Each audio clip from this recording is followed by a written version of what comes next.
forstår, hvor vigtigt forspillet er.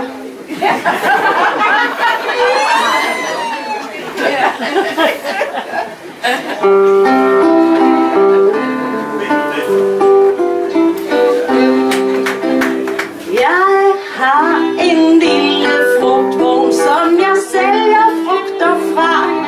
I Købmagergades handel er det mig, der har og tager. Jeg har så fine frugter, at de andre bliver jaloux. Og når jeg åbner, kommer kunderne i samme nu. For jeg har både blommer og bananer og kirsebær og kål i lange baner og stikkelsbær og svampe og citroner, men bedst alt er mine 2 millioner.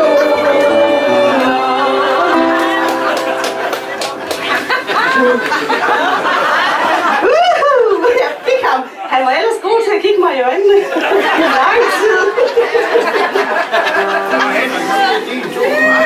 Ja, mine 2 millioner, det er kreds for kunderne.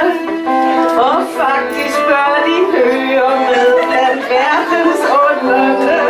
Du er ikke helt så god til det.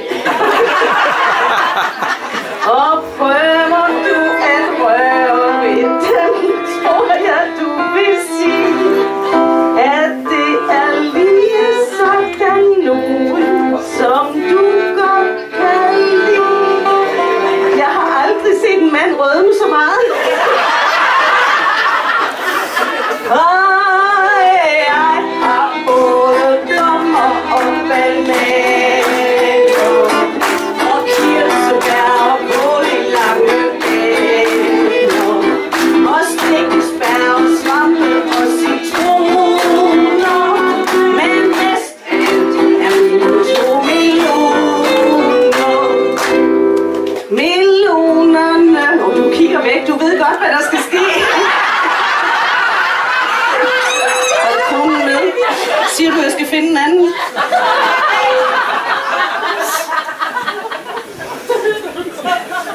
Jeg tager chancen. Jeg låner ham lige lidt, ikke?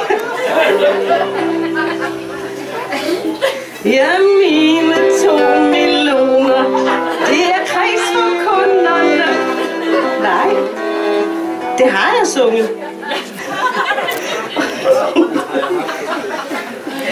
Millionerne, ja, de er noget ganske for sig selv. Jeg fik ham. Det var hurtigt. Jeg går videre til næsten en levende billede. De er en herlig forret, hvis du tager dem naturelt. Og tror du ikke på mig, skulle du prøve med et sut.